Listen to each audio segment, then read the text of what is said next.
नमस्कार विद्यार्थी मित्रांनो, ग्लोबल ऑनलाईन मराठी चॅनलवरती सर्वांचं स्वागत आहे. विद्यार्थी मित्रांनो, तुम्ही कधी नोटीस केलं असेल महाराष्ट्र सेट पेपर 1 जो आहे जेव्हा आपण हातात घेतो तेव्हा काही प्रश्न सुरुवातीचे आपल्याला सोपे वाटतात है ना. असं वाटतं की अरे हे तर प्रश्न मला सोपे वाटतात, हा कन्सेप्ट मला माहिती आहे, मी इझिली हा पेपर पूर्ण सोडवू शकतो. पण जसं जसं काही प्रश्न आपण सोडवतो आपल्याला पेपर अवघड वाटू लागतो है ना. आणि जेव्हा रिझल्ट येतो तेव्हा मग आपल्या अनएक्सपेक्टेड गोष्टी होतात किंवा पेपर कधी कधी पूर्ण सोपा जरी गेला तरी मार्क्स कमी येतात. मग आपण विचार करतो की मार्क्स कमी का आले. मग यामध्ये एक रिझन आहे, पेपर जो असतो तो नेहमी कठीण नसतो, तो सायकोलॉजिकली टफ आपल्याला वाटत असतो. मग याच्या मागचं रिझन काय, असं का वाटतं आणि याच्यासाठी सोल्युशन काय आहे, या सर्व प्रश्नांचं उत्तर मी तुम्हाला आजच्या व्हिडिओमध्ये देणार आहे. त्यासाठी तुम्हाला व्हिडिओ शेवटपर्यंत बघावा लागेल.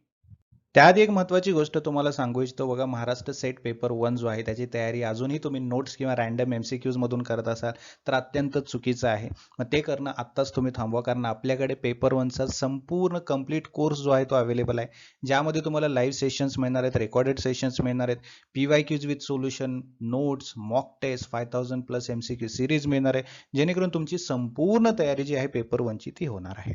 तर यासाठी तुम्हाला या नंबरवरती व्हॉट्सअप मेसेज किंवा व्हॉट्सअप कॉल करायचा आहे. ही बॅच जी आहे 10 ऑगस्ट पासून सुरू होत आहे. ती बॅच जॉईन करून तुम्ही कंप्लीट प्रिपरेशन करू शकता किंवा ग्लोबल ऑनलाईनचे ॲप डाउनलोड करा. ॲपची लिंक मी डिस्क्रिप्शन बॉक्समध्ये सुद्धा दिलेली आहे. त्या लिंकवरती क्लिक करा, ॲप डाउनलोड करा.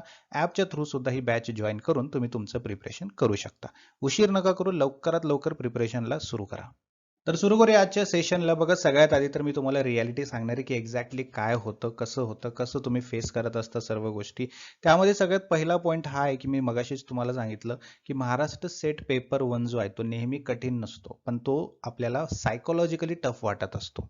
कारण याच्यामध्ये काय होतं की सुरुवातीला आपल्याला काही प्रश्न एकदम सोपे वाटत असतात, मग हळूहळू ते आपल्याला काय होतात की थोडंसं अवघड वाटू लागतात है ना. आपल्यामध्ये भीती निर्माण होते, राईट. मग याच्या मागचं रिझन काय आहे बघा. पहिली गोष्ट तर एक की ह्याच्यामध्ये प्रॉब्लेम हा क्वेश्चन मध्ये नसतो, ठीक आहे. जसं की आता स्वयंचा एक क्वेश्चन आहे, स्वयंचं पूर्ण रूप काय आहे, स्वयंचं फुल फॉर्म काय आहे है ना. आता आपल्याला माहिती आहे स्वयं काय आहे, आपण शिकलोय आपल्या लाईव्ह सेशन मध्ये, आपण स्वयं काय असतं एक्झॅक्टली चांगल्या पद्धतीने शिकलोय. स्वयंचं पूर्ण रूप काय हे पण शिकलोय, मग आपल्याला आन्सर माहिती आहे है ना. पण पेपर 1 मध्ये फक्त नॉलेज पुरेसं नाहीये.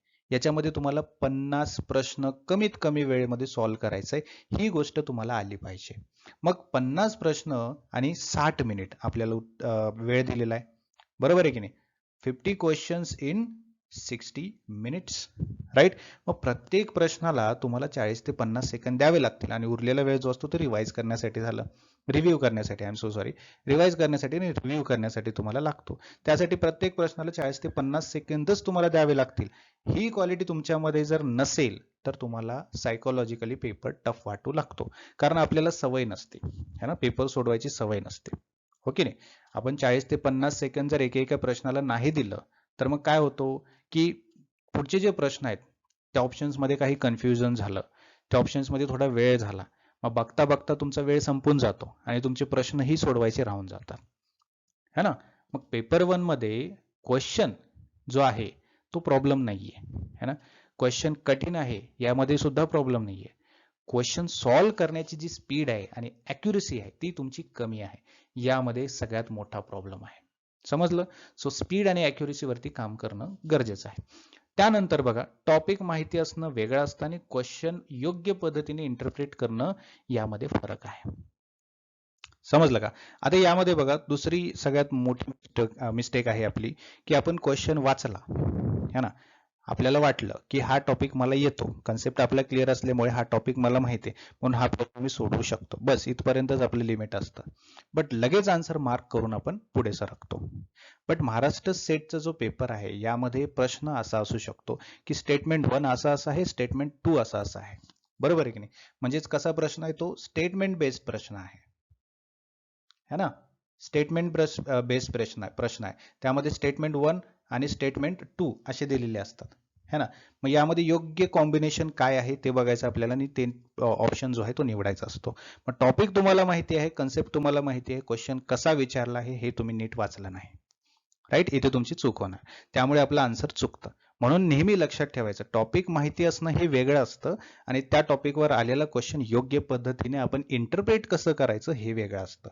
म्हणून कन्सेप्ट करण्यासोबतच त्यासोबत तुम्हाला प्रॅक्टिस पण त्या प्रश्नावरती, त्या कन्सेप्टवरती करणं अत्यंत गरजेचं आहे. वेगवेगळ्या पद्धतीचे प्रश्न त्या टॉपिकवरती सोडवणं गरजेचं आहे, जे की आपण आपल्या लाईव्ह सेशनमध्ये करतो. प्रत्येक कन्सेप्ट झाला की आपण MCQ प्रॅक्टिस करतो. त्यामुळे तो कन्सेप्ट आपल्याला वेगवेगळ्या पद्धतीने, वेगवेगळ्या ऍस्पेक्टने प्रॅक्टिस करता येऊ शकतो आणि एक्झामिनेशन मध्ये अडचण येत नाही. समजलं? त्यानंतर आहे पुढचा पॉईंट तुमचा, ऑप्शन तुम्हाला कन्फ्यूज करतात, है की नाही? हे तर आहे, ऑप्शन तुम्हाला कन्फ्यूज करत असतात.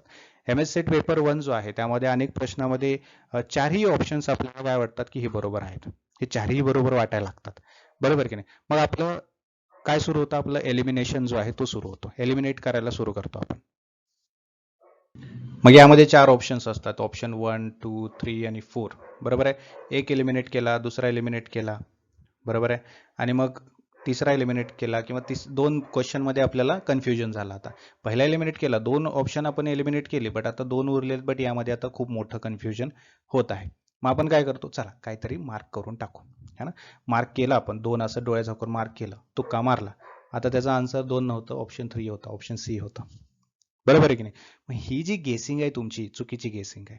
ही गेसिंग मेंटॅलिटी जी आहे तुमची, तुमचे मार्क्स कमी करत असते. कारण पेपर 1 मध्ये तुम्हाला फक्त आन्सर माहिती असणं गरजेचं नाही, तुम्हाला हेही माहिती असलं पाहिजे की हा ऑप्शन चुकीचा का आहे. समजलं? ह्या गोष्टी पण तुम्हाला माहिती पाहिजे. त्यानंतर सगळ्यात मोठा प्रॉब्लेम जो आहे तो टाइम प्रेशर, हा हिडन विलन आहे. आता हिडन विलन काय, लपलेला डाकू आहे हा. का म्हटलंय असं?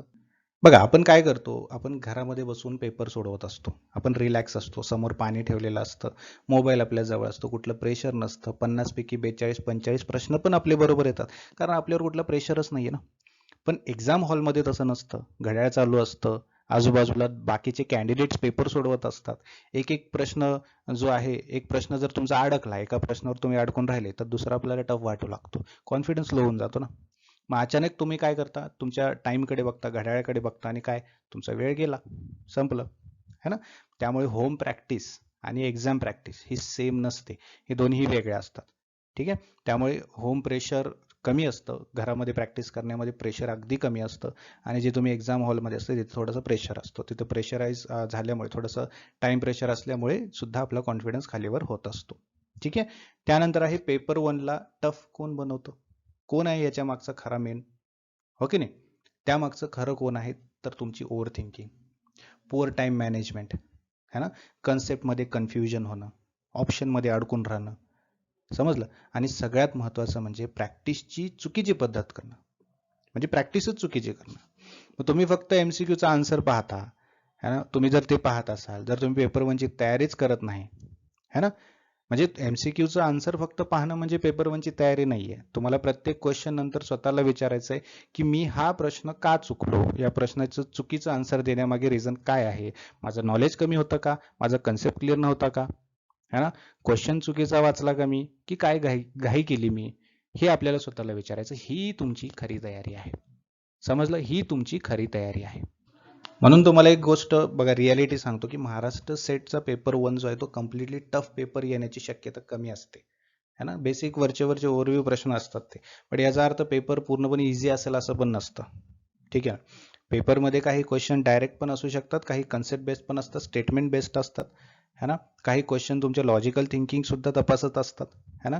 काही क्वेश्चन तुम्हाला फक्त कन्फ्यूज करण्यासाठी नसतात, फक्त डिफरन्शिएट करण्यासाठी असतात, है ना? मग कोणाची तयारी फक्त पाठांतरावर आहे आणि कोणाची तयारी कन्सेप्टवर आहे, ह्या गोष्टी आपल्याला कळलं पाहिजेत, समजलं?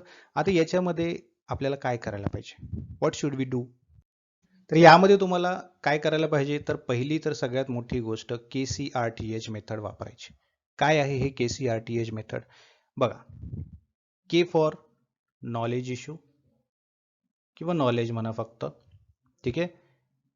C फॉर कन्सेप्ट इश्यू, ठीक आहे? R फॉर रीडिंग मिस्टेक, ठीक आहे? T फॉर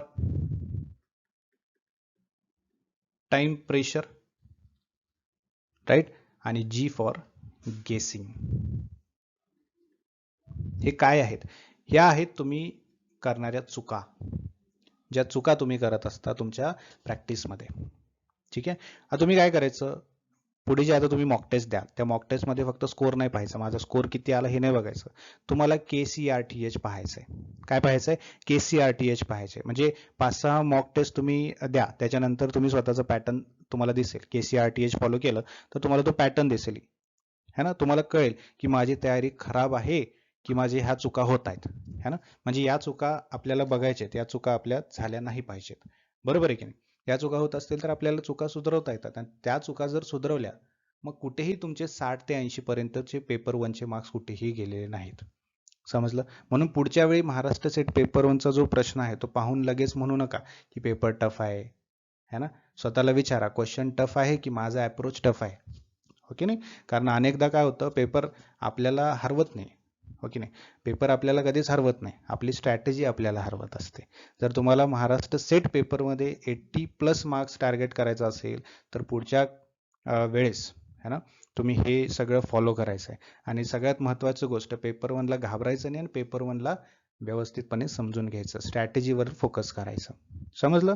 सो ह्या सर्व गोष्टी फॉलो केला तर तुमचा पेपर 1 मध्ये चांगले मार्क्स येण्यापासून तुम्हाला कोणीही थांबवणार नाही. ठीक आहे.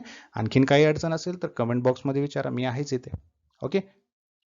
आणि एक गोष्ट अजिबात विसरू नका, 10 तारखेपासून आपली पेपर 1ची कंप्लीट बॅच जी आहे ते सुरू होत आहे. 50 डेज बॅच ही असणार आहे. यामध्ये तुमचा पेपर 1चा संपूर्ण सिलेबस जो आहे तो कव्हर केला जाईल, ज्यामध्ये तुम्हाला लाईव्ह सेशन्स मिळणार आहेत. लाईव्ह सेशन्समध्ये तुमचा संपूर्ण सिलेबस जो आहे तो मराठी प्लस इंग्लिश या कंबाईन लँग्वेजमध्ये इंटरॅक्टिव्ह सेशन्समधून कव्हर केला जाणार आहे. जर काही अडचण असेल, लाईव्ह सेशन अटेंड करता येत नसेल तर रेकॉर्डेड सेशन मिळतील, जेणेकरून तुम्ही तुमची स्टडी कुठेही न थांबवता कन्सिस्टंटली स्टडी कराल. त्यासोबतच तुम्हाला स्टडी मटेरियल जसं की PYQs विथ सोल्युशन, नोट्स या सर्व गोष्टी मिळणार आहेत. 5000+ MCQ सिरीज मिळणार आहेत आणि त्यासोबत प्रॅक्टिससाठी मॉक टेस्ट सुद्धा मिळणार आहे. तर अजिबात उशीर करू नका. या नंबरवरती आजच व्हॉट्सअप मेसेज किंवा व्हॉट्सअप कॉल करा आणि प्रिपरेशनला सुरुवात करा, किंवा ग्लोबल ऑनलाईनचं ॲप डाउनलोड करा. ॲपच्या थ्रू सुद्धा तुम्ही ही बॅच जॉईन करू शकता आणि प्रिपरेशनला सुरुवात करू शकता. बघा, उशीर करू नका. कमी वेळ उरलेला आहे. या कमी वेळात तुम्हाला प्रिपरेशन करायचं आहे. सो फटाफट जॉईन करा आणि प्रिपरेशनला सुरुवात करा. ॲप्लिकेशनच्या थ्रू कसं करायचं बघा, प्ले स्टोअर सगळ्याच्या मोबाईलमध्ये असतं. प्ले स्टोअरवरती जायचं, ग्लोबल ऑनलाईन सर्च करायचं, हे ॲप्लिकेशन दिसेल तुम्हाला. डाउनलोड करायचं, ओपन करायचं. ओपन केल्यानंतर इथे खाली बघा, इथं स्टोअर सेक्शन आहे. त्या स्टोअर सेक्शनवर क्लिक केलं की एक सर्च बॉक्स ओपन होईल. त्यावरती क्लिक करायचं आणि सर्च करायचं, टाईप करायचं MH सेट 2026 पेपर 1 हा कोर्स तुम्हाला दिसेल. त्यावरती क्लिक करायचं.